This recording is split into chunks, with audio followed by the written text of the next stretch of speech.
আল্লাহু আকবার, আল্লাহু আকবার, লা ইলাহা ইল্লাল্লাহ, আল্লাহু আকবার, আল্লাহু আকবার, ওয়ালিল্লাহিল হামদ। ইবাদতের দ্বিতীয় বৃহত্তর মৌসুম হলো জিলহজের প্রথম 10টি দিন। আকারে আয়তনে ইবাদতের সবচেয়ে বড় মৌসুম হলো রমজান মাস, 30 দিন ব্যাপী যে মৌসুম। সেই মৌসুম সম্পর্কে আমরা সবাই কম জানি বেশি জানি। যে মানুষ ইসলামকে খুব বেশি গায়ে মাখতে চান না, তিনিও রমজান মাসে একটু হলেও ইবাদত করার চেষ্টা করেন। কথিত আছে শয়তানও টুপি পরে, অর্থাৎ খারাপ মানুষটাও রমজান মাস আসলে একটু হলেও ভালো কাজ করার চেষ্টা করে, কারণ আমরা জানি রমজান ইবাদতের মাস। কিন্তু খুবই আফসোসের বিষয় হলো যে আমাদের এই দেশের মানুষ, বিশেষ করে সাবকন্টিনেন্টের মানুষ, আমরা জিলহজের প্রথম দশকের তাৎপর্য এবং গুরুত্ব সম্পর্কে জানি না বললেই চলে। এই কথাগুলো বারবার বলা দরকার। আমি আপনাদেরকে উদাত্ত আহ্বান জানাতে চাই, আপনারা এই কথাগুলোর ফেরিওয়ালা হয়ে যাবেন, এই কথাগুলো অন্যের কাছে পৌঁছে দিবেন। জিলহজের প্রথম দশক ইবাদতের যে অন্যতম বড় একটি মৌসুম এবং সুবর্ণ একটি সময়, মহামূল্যবান দামি একটা সময়, সেটা মানুষকে জানাতে হবে। এটার পর্যালোচনা, এটার চর্চা, এটার প্রচার, এটার প্রসার বাড়াতে হবে। আমরা অনেকেই জিলহজের প্রথম দশকের এই গুরুত্বপূর্ণ ইবাদতের সময়টাকে হেলায় নষ্ট করে ফেলি, হেলায় হারিয়ে ফেলি। আল্লাহ তাআলা আমাদের সবাইকে এই বছরের জিলহজের প্রথম দশককে সর্বোত্তম সুন্দর ব্যবহার করার তৌফিক দান করুন। মোহতারাম হাজরিন, কোরআনে আল্লাহ রাব্বুল আলামিন তার কিছু সৃষ্টির নামে শপথ করেছেন। আল্লাহ তাআলা কখনো চন্দ্রের শপথ, কখনো সূর্যের শপথ, কখনো সকালের শপথ, কখনো যুগের শপথ, বিভিন্ন সৃষ্টির শপথ আল্লাহ তাআলা কোরআনে করেছেন। আল্লাহ তাআলা তো শপথ করার দরকার নেই। শপথ মানুষ তখন করে যখন কোনো এমন কথা সে বলতে চায় যেই কথাটা অন্যদের কাছে অবিশ্বাস্য হতে পারে, তখন সেটার বিশ্বাসযোগ্যতা সৃষ্টি করবার জন্য মানুষকে কি করতে হয়? শপথ করতে হয়। তো আল্লাহ সুবহানাহু ওয়া তাআলার কোনো কথা, সেটার বিশ্বাসযোগ্যতা নিয়ে চুল পরিমাণ কোনো প্রশ্ন ওঠার সুযোগ আছে? তাহলে তিনি কেন শপথ করলেন? শপথ তো আমি আপনি করবো, যে আমার কথাটা আপনি বিশ্বাস করেন না করেন, এই জন্য আমি শপথ করে আপনাকে বিশ্বাস করাবো। আল্লাহর কথা তো বিশ্বাস করা না করার কোনো অপশন তার কথাতে তো নাই। তাহলে তিনি কেন শপথ করলেন? তিনি শপথ করেছেন যেই কথাটা তিনি বলতে চাচ্ছেন, এই কথাটা তিনি না বলে যদি আমরা বলতাম তাহলে শপথ করে বলা লাগতো। এরকম সিরিয়াস বিষয়, এরকম গুরুত্বপূর্ণ বিষয়, সেই কথাটা বোঝাবার জন্য আল্লাহ তাআলা শপথ করে। জাস্ট এই বার্তা দেওয়ার জন্য যে বান্দা, আমি যে শপথ করছি, শপথ করার পর যে কথাটা বলবো তোমাদের সবার পূর্ণ মনোযোগ দাও, দিয়ে তোমরা শোনার চেষ্টা করো যে আমি শপথ করে কি বলছি। আল্লাহ সুবহানাহু ওয়া তাআলা শপথ করেছেন কেন? এই কথা বোঝাবার জন্য যে বান্দা, আমি শপথ করে যেই কথাটা বলতে যাচ্ছি, এই কথাটা তোমরা কেউ বললে কিন্তু শপথ করে বলা লাগতো, এত বড় ব্যাপার। অতএব তোমরা বোঝার চেষ্টা করো যে শপথ করে বলা জিনিসটা আর সাধারণ বলা জিনিস একরকম না, এটার গুরুত্ব অনেক বেশি।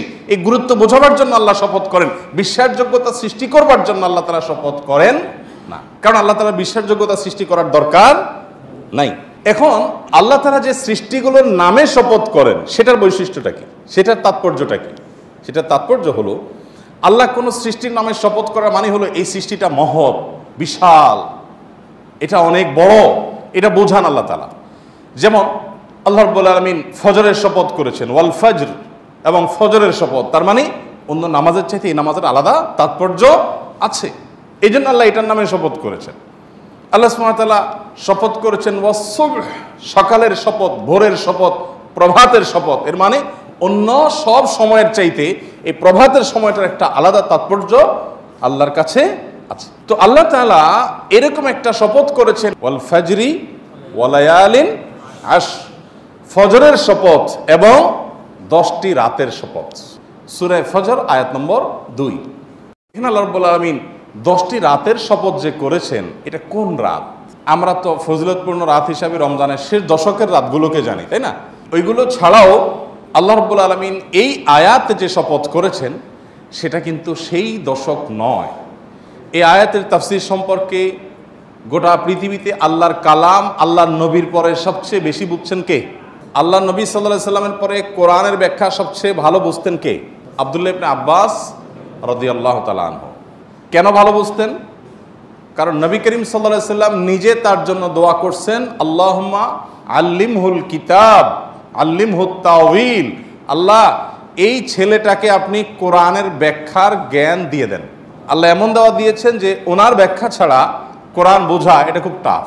তো তিনি আব্দুল্লাহ ইবনে আব্বাস রাদিয়াল্লাহু তাআলা আনহু, তাফসীর ইবনে কাসিরে আসছে, তিনি ওয়ালায়ালিন আশ এর ব্যাখ্যায় বলেছেন যে 10টি রাতের শপথ আল্লাহ এখানে করে বোঝাতে চেয়েছেন জিলহজের প্রথম 10টি রাতকে।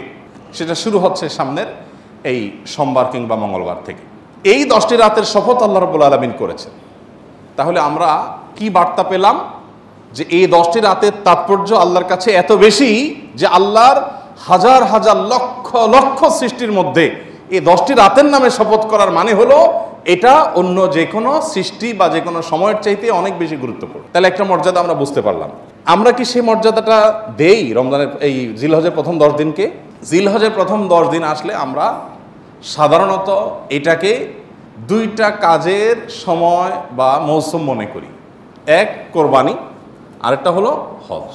জিলহজ মাস এর চাঁদ দেখা গেছে, সাথে সাথে পত্রিকাগুলোর নিউজ হয় কি, গতকাল বাংলাদেশে আকাশে চাঁদ দেখা গেছে, জাতীয় চাঁদ দেখা কমিটির বৈঠকে এই ঘোষণা বা সিদ্ধান্ত গৃহীত হয়েছে, অতএব আগামী অমুক তারিখ পবিত্র ঈদুল আজহা, গোসল খাইতে পারবেন আপনারা অমুক তারিখে, সুসংবাদ গ্রহণ করেন।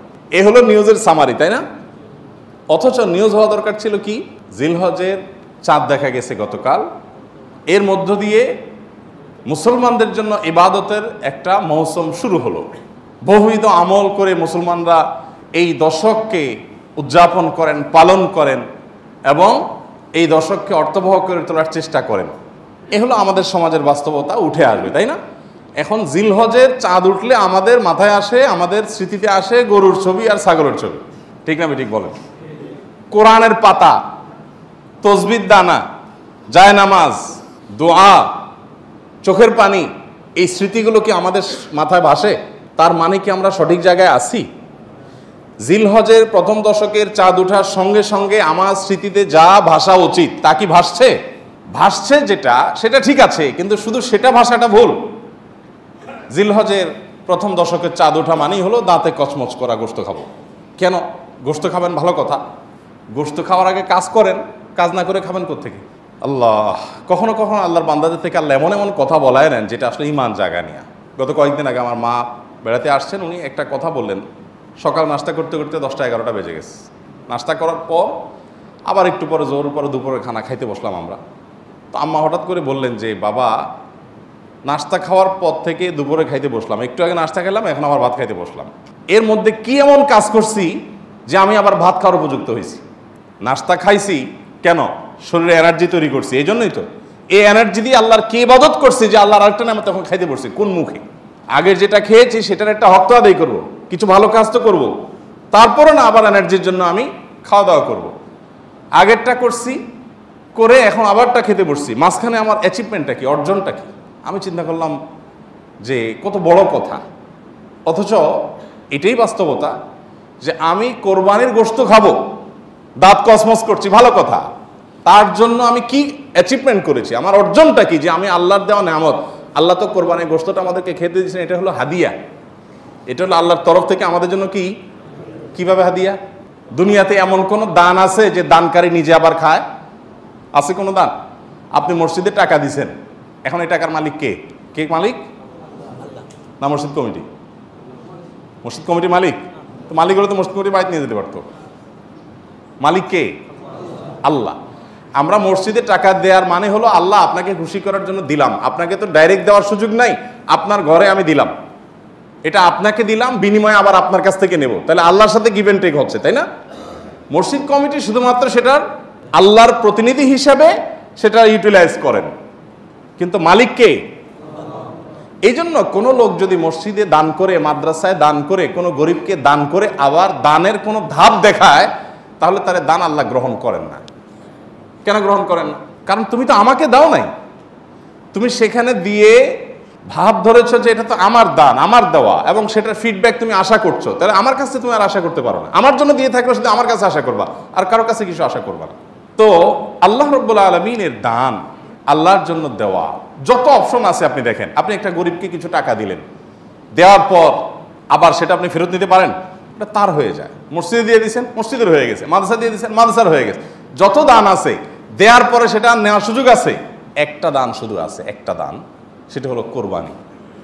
যে দান করার সময় আপনি বলছেন বিসমিল্লাহ আল্লাহু আকবার আল্লাহুম্মা মিনকা ওয়া লাক, আল্লাহ এই পশু আপনার থেকেই পাইছি, আবার আপনার উদ্দেশ্যে এটা আমি জবাই করে দিছি। এর কোনো কিছু আমার আশা নাই, আমি আপনার উদ্দেশ্যে দিয়ে দিছি। এটা আমি নিজের বাসায় গোশত কিনতে হয় সেজন্য জবাই করি নাই, আমি আপনার নির্দেশ পালনার্থে জবাই করেছি।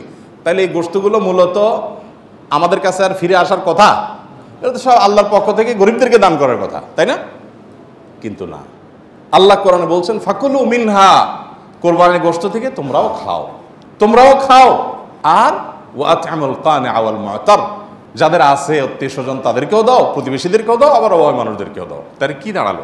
কোরবানির এই গোশতটা আমি জবাই করার সাথে সাথে এটা আল্লাহর জন্য করে দিয়েছি, বাট আল্লাহ বলছে বান্দা ওকে আমি পাইছি, এখন তোমাকে আবার একটু খেতে দিলাম। তাহলে দানের জিনিসটা আবার আমি পাচ্ছি, এটা আল্লাহর দান না? তো আল্লাহর দানটা পাওয়ার জন্য কি উপযুক্ততা তৈরি করছেন আপনি?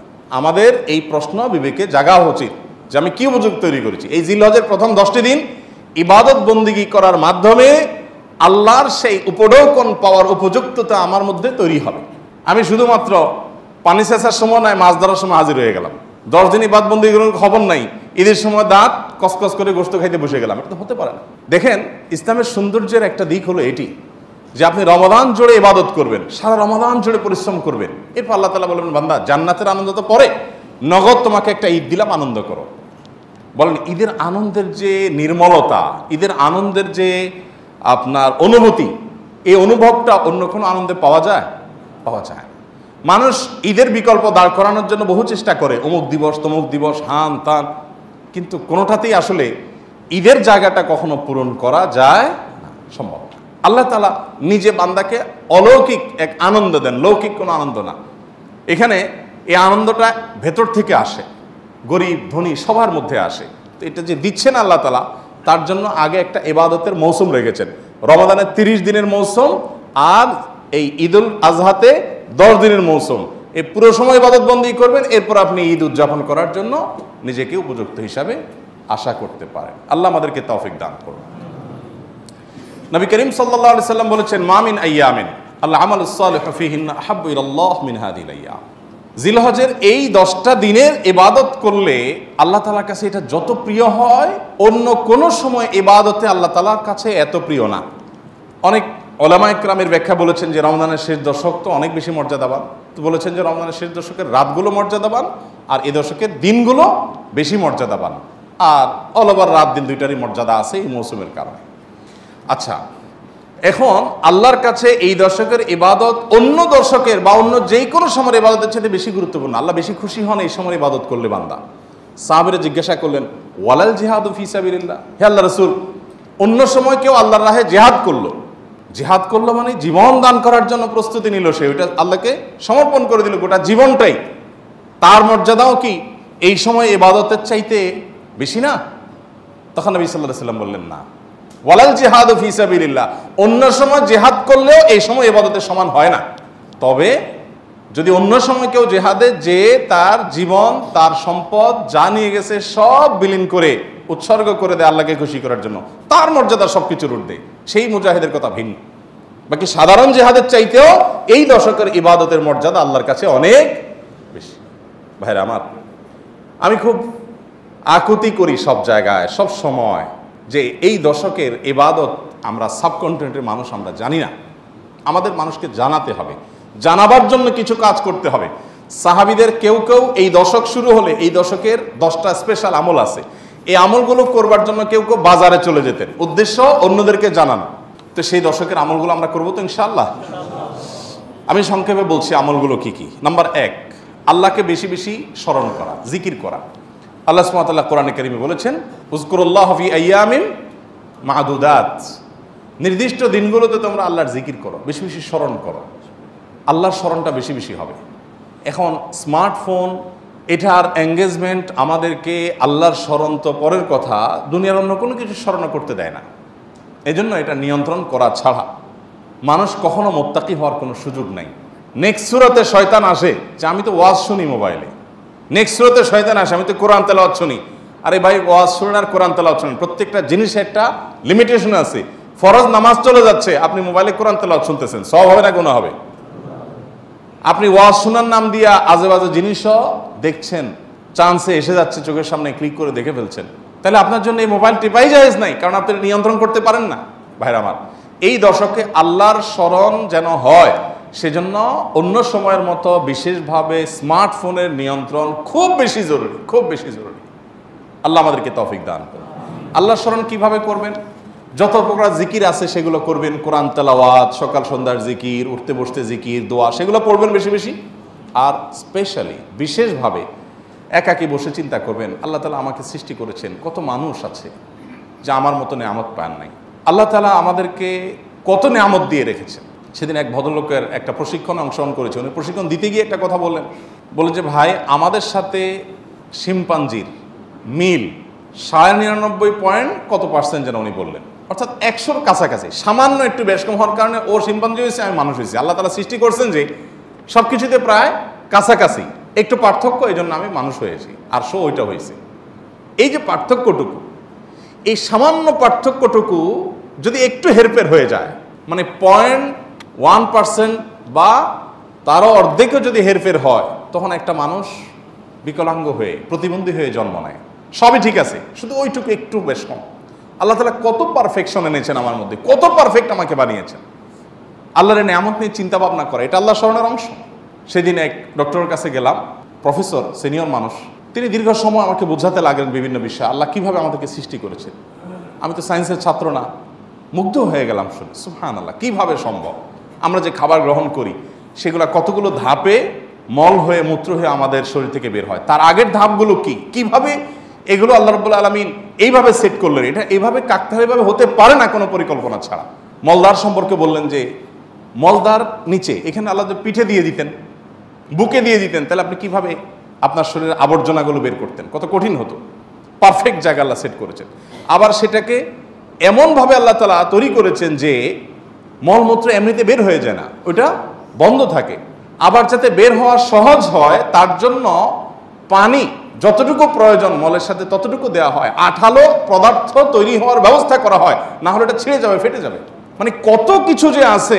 প্রায় 2.5 ঘন্টা, আমি একটা রোগী, আমাকে উনি 2.5 ঘন্টা সময় দিলেন। অবশ্য রাতে, অন্য রোগী ছিল না কেউ, সব শেষ রোগী ছিলাম আমি। 2.5 ঘন্টা উনি আমাকে বোঝালেন এবং আমি মুগ্ধ হয়ে গেলাম, সব ভুলে গেছি আমি কাজ কাম বাদ দিয়ে। সুবহানাল্লাহ।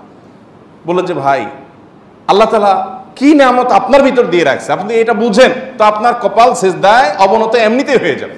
তো আল্লাহর স্মরণের অংশ হিসাবে এগুলোও, যে আল্লাহর কুদরত নিয়ে চিন্তা করা। আর সব বাদ দেন, আল্লাহ আমাকে হাত পা সুস্থ রেখেছেন, কত মানুষ অসুস্থ, কত মানুষ বিভিন্নভাবে আক্রান্ত।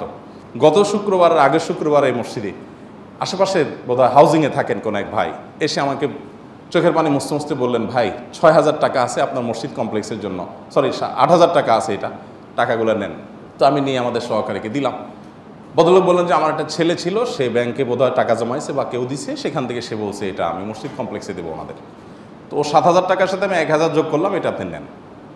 তো ছেলের কি হয়েছে? ও বলে যে ছেলে আপনার হাতে দিতে চাইছে, কিন্তু সে হাসপাতালে বেডে শুয়ে আছে। হাসপাতালে বেডে শুয়ে আছে ছেলেটা। কি হয়েছে তার? বলে যে ক্যান্সার আক্রান্ত। ক্যান্সার আক্রান্ত, 6 বছরের বাচ্চা, এবং সে লাস্ট স্টেজে আছে, শুধু মৃত্যুর জন্য অপেক্ষা করছি আমরা। তো আমার খুব খারাপ লাগলো, বললাম যে ছেলেকে দেখতে যাবো আমি। পরের দিন গেলাম হাসপাতাল, আলমারার হাসপাতালে গেলাম। হাসপাতালে যাওয়ার পর যে দৃশ্য দেখলাম আমি, ছেলেটা মারা গেছে কয়েকদিন আগে। এই এলাকার মহল্লার মানুষ উনি, এখানকার। তো সে দৃশ্য দেখে আমার সাথে আরও একজন গেছেন, যারা গেছেন কেউ নিজেকে ঠিক রাখতে পারেন নাই। প্রত্যেকটা মানুষ কাঁদছিলেন, এত কষ্ট হচ্ছে বাচ্চাটার, মানে দেখার মতো কোনো দৃশ্য না। 6 বছরের একটা বাচ্চা, কত বড় পরীক্ষা মা বাবার জন্য। আল্লাহ তাআলা আপনার বাচ্চাকে খুশি রাখছেন, ভালো রাখছেন। আপনি জুমা পড়ে গিয়ে বাচ্চার কপালে চুমু খাবেন, তাকে কোলে নেবেন, তাকে পাশে বসিয়ে আপনি খাবার খাবেন, খাবার তুলে দিবেন, বিকেল হয়তো ঘুরতে যাবেন, হয়তো তার পরীক্ষা আছে, কালকে পড়ালেখা আছে, তাকে পরামর্শ দিবেন। আল্লাহ আপনাকে কত সুন্দর একটা সাস্টেইন, কত সুন্দর একটা আপনার কি বলে এটাকে, ভারসাম্যপূর্ণ স্বাভাবিক একটা অবস্থা দিয়েছেন। এইরকম নেয়ামত যদি আপনি খোঁজেন, তো একটা ডায়েরি নিয়ে বসলে ডায়েরির পাতা শেষ হয়ে যাবে, কিন্তু আল্লাহর নেয়ামত লিখে শেষ করতে পারবেন না। একজন তার স্কিনে সামান্য একটি সমস্যা হয়েছে, জটিল কিছু নাই, স্কিনে মাত্র, বডির উপরে এইটুকুর জন্য তার জীবন দুর্বিষহ হয়ে যাচ্ছে। হাসপাতালে যায় দেখেন কি নির্মম দৃশ্য, কি মর্মান্তিক দৃশ্য, তিনি কাতরাচ্ছেন হয়তোবা। আরেকজনের হয়তো সামান্য একটা নখ উপড়ে গেছে, তার ব্যথায় কাতরাচ্ছেন। আল্লাহ তার নখগুলো ভালো রেখেছেন। আল্লাহ তাআলা এমনি এমনি কোরআনে বলেন নাই, গোটা পৃথিবীর সমস্ত পানিকে যদি কালি বানাও আর সকল গাছকে যদি কলম বানাও এবং লিখতে থাকো আমার নেয়ামত, তোমার গাছ একসময় শেষ হয়ে যাবে, তোমার নদী নালা সমুদ্রের পানি শুকিয়ে শেষ হয়ে যাবে, এরপরে যদি আবার তোমাকে দেওয়া হয় এগুলোর ডাবল, সেগুলো শেষ হয়ে যাবে, কিন্তু আমার নেয়ামত লিখে শেষ করতে পারবে না। কেন একজন মানুষ বিপদে আলহামদুলিল্লাহ বলবে? কেন? কি যুক্তি আমাকে বলেন। একজন মানুষ আছে না, নানান কষ্টে মানুষ থাকে না, নানান মুসিবতে থাকে না, আমাদের কাছে আসে মানুষের সময়, ভাই এই বিপদ সে বিপদ, তো আমরা বলি ভাই ধৈর্য ধারণ করেন, বিপদেও আলহামদুলিল্লাহ বলতে শিখেন। কেন বিপদে আলহামদুলিল্লাহ বলবে বলেন? বেচারা রোড অ্যাক্সিডেন্টে তার পাওটা ভেঙে গুঁড়া গুঁড়া হয়ে গেছে, যাচ্ছিল জরুরি কাজে, চাকরিটা ছুটে গেছে অ্যাক্সিডেন্টের কারণে, আরো বহু ক্ষতি হয়েছে। আপনি অবস্থায় যে বলতেছেন ভাই সকল অবস্থায় আল্লাহ শুকর আদায় করতে হয়, আপনি আলহামদুলিল্লাহ বলেন, কি যুক্তি আছে বলেন তো? বেটা মরতেছে, আপনি বলেন আলহামদুলিল্লাহ বলেন, বলেন এই আলহামদুলিল্লাহ বলাটা যৌক্তিক না অযৌক্তিক? কেমনে যৌক্তিক? এটা মরতেছে, আপনি বলেন আলহামদুলিল্লাহ বলেন, আলহামদুলিল্লাহ তো খুশি ছুটে না বলবে, হ্যাঁ এর থেকে খারাপ হতে পারত। This is the point. আপনার বাসার চুরি হলো, চোরে যা ছিল ফোন টোন যেগুলো যেগুলো নেওয়ার মতো স্বর্ণ গয়না সব নিয়ে চলে গেছে, ঈদের মধ্যে বাড়িতে গেছেন সব নিয়ে চলে গেছে।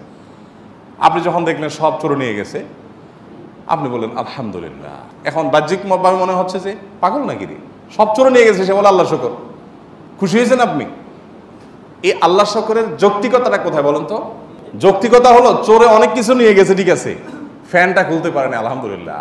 যদি ছেঁচড়া চোর হইতো যে বাড়িতে গেছে গ্রামের বাড়িতে, সারা রাত ধরে ফ্যান খুললি বা সমস্যা কি, তো ভাঙারি হিসাবে তত টাকা পাবো। আমার খাটগুলো আছে, হাড়ি বাতিলগুলো অন্তত রেখে গেছে, অনেক কিছু রেখে গেছে। অনেক চুরিতে এরকম হয় যে উপরে ছাদ আর নিচে ফ্লোর ছাড়া সব রেখে চলে যায়, এরকমও তো হইতে পারতো। আর চুরি না হয়ে যে এখানে অগ্নিকাণ্ড হইতো আর আগুনে সব ছাই হয়ে যেত, ভূমিকম্পে সব মাটির নিচে ধসে যেত, তাহলে কি হতে পারতো? তো তার চাইতে তো আমি ভালো আছি আলহামদুলিল্লাহ। এই জন্য ইমানদার কখনো দুঃখে থাকতে পারে না। ইমানদার যদি ইমানদার হয়, দুঃখ তাকে স্পর্শ করতে পারে, কারণ সকল দুঃখেই তার কি আছে? সান্ত্বনা। আর বেঈমানের কি? আল্লাহর প্রতি অবিশ্বাসী কোনো সান্ত্বনা আছে? সে কি বলবে? ও স্যাড শিট, দত গালিগালাজ করে অস্থির হয়ে ভাঙচুর করে বেচারা কোনো সান্ত্বনা আছে কপাল পড়া? আল্লাহ এই জন্য কোরআনে বলেছেন যালিকা বিআন্নাল্লাহা মাওলাল্লাযীনা আমানু, এটাই কারণ যে ইমানদারদের এক অভিভাবক আছেন মহান আল্লাহ, তার সব রাস্তা বন্ধ হয়ে গেছে, সে জানে আসল রাস্তা এখনো ওপেন আছে, তাকে কেউ হারাতে পারে না, শেষ মুহূর্ত পর্যন্ত সে আল্লাহর কাছে সাহায্য চায়। অতএব এই দশকে যে আল্লাহর জিকির করবেন, এই জিকিরের অংশ হিসাবে আল্লাহর এই নিয়ামতগুলো চিন্তা করবেন, মুখে জিকির করবেন। এক। দ্বিতীয় আমল হলো সাধারণ নেক আমলগুলো বেশি বেশি করবেন। সাধারণ নেক আমল যেমন কোরআন তেলাওয়াত করা, দান সাদাকা করা, নফল রোজা রাখা, তাসবিহ তিলাওয়াত করা, ভালো কথা বলা, সৎ কাজের আদেশ দেওয়া, অসৎ কাজ থেকে বাধা প্রদান করা, এই রুটিন ভালো কাজগুলো, নর্মাল ভালো কাজগুলো পরিমাণে বেশি বেশি বেশি বেশি করতে থাকবে। 3 নম্বর আমল হলো গুনাহের কাজ এই 10 দিন অন্তত অন্য সময়ের চাইতে একটু হলেও কমাবার চেষ্টা করবেন, গুনাহের লাগামটা ধরার চেষ্টা করবেন। কারণ এই দশক মর্যাদার দশক, এই দশক আমলের দশক। অতএব এই টাইমে গুনাহ করলে অন্য টাইমে গুনাহের চাইতে বেশি ভয়াবহ হবে, এটা কমাবেন। 4 নম্বর আমল হলো যাদের হজের সামর্থ্য আছে তারা হজ করবেন। 5 নম্বর আমল হলো যাদের কোরবানি করার সামর্থ্য আছে তারা কোরবানি করবেন। 6 নম্বর আমল হলো যারা কোরবানি করার নিয়ত করেছেন জিলহজের চাঁদ ওঠার আগে আগে চুল, নখ, গোপ, অবাঞ্ছিত লোম ইত্যাদি কেটে ফ্রেশ হয়ে এই 10 দিন আর সেগুলো কাটবেন না, এটা করবেন হলো কোরবানির পরে। তাহলে জিলহজের চাঁদ ওঠার সম্ভাবনা সোমবার সন্ধ্যায়, সোমবার দিনের বেলার মধ্যে এগুলো সব ফ্রেশ করে আপনি অপেক্ষা করবেন কিসের জন্য? কোরবানির জন্য। এই 10 দিন পর্যন্ত আর নখ কাটবেন না, চুল গোপ কোনো কিছু কাটবেন না। এটা কোরবানি যিনি করবেন তিনি করবেন, যদিও কোনো কোনো বর্ণনার আলোকে বোঝা যায় যারা কোরবানি করবেন না তারাও যদি এটা করেন তাদেরকে আল্লাহ তাআলা আজর দান করবেন। 7 নম্বর আমল হলো তাকবীর, তাহমিদ, তাহলিল বেশি বেশি পড়া।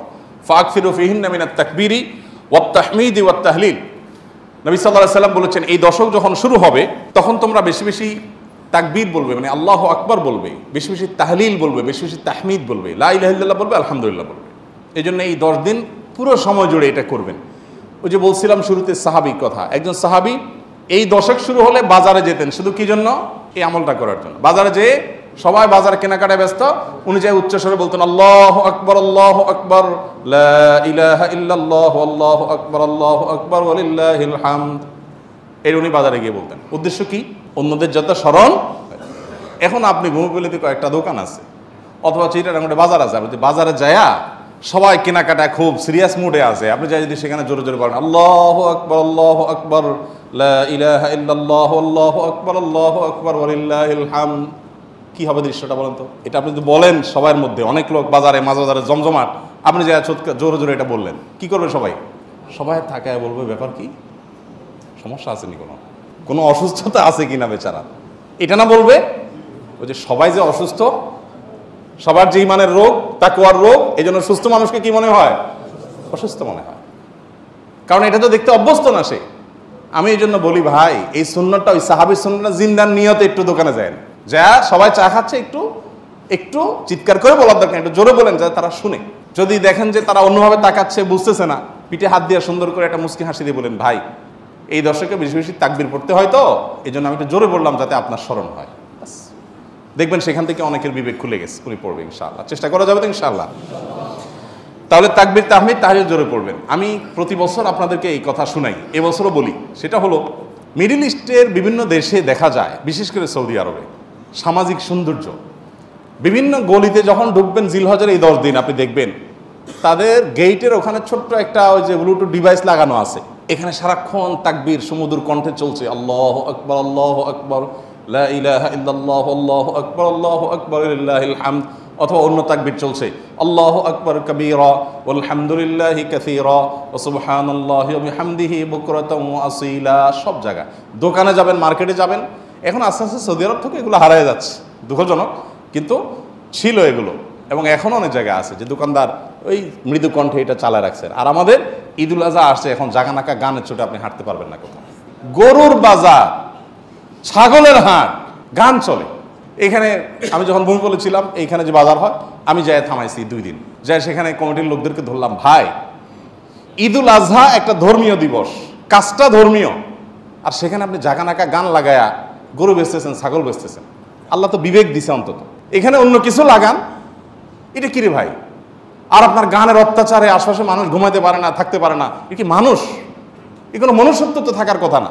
2 বার আমি গেছি শরীরে, এবং যা তাদেরকে অনুরোধ করে হাতে পায়ে ধরে বুঝায় থামাইছি। সারা বাংলাদেশে এই চিত্র, আপনি কয় জায়গায় যাবেন যে জাকানাকা গান চলছে, চলার কথা তাকবীর তাহমিদ তাহলিল। তো আমরা চেষ্টা করবো তো ইনশাআল্লাহ তাকবীর তাহমিদ তাহলিল করার, বাচ্চাদেরকে শিখিয়ে দিব। আর আরাফাতের দিন সকাল থেকে, জিলহজের 9 তারিখ ফজর থেকে নিয়ে 13 তারিখ আসর পর্যন্ত প্রত্যেক নামাজের পরে একবার করে তাকবীর তাশরিকটা বিশেষভাবে পড়তে হবে, নারী পুরুষ সবাই। আর 9 নম্বর আমল হলো আরাফাত দিন রোজা রাখবেন। আরাফাত দিন রোজা রাখলে কি লাভ হবে? 1 বছর আগের আর 1 বছর পরের অগ্রিম, পরের বছর যদি বাঁচেন সেটারও ছোটোখাটো গুনাহগুলো আল্লাহ তাআলা মাফ করে দিবেন। আর 10 নম্বর আমল হলো ঈদুল আজহার সকল সুন্নাতগুলো আদায় করবেন। চেষ্টা করবো তো আমরা ইনশাআল্লাহ। আল্লাহ আমাদের সবাইকে আমলের তৌফিক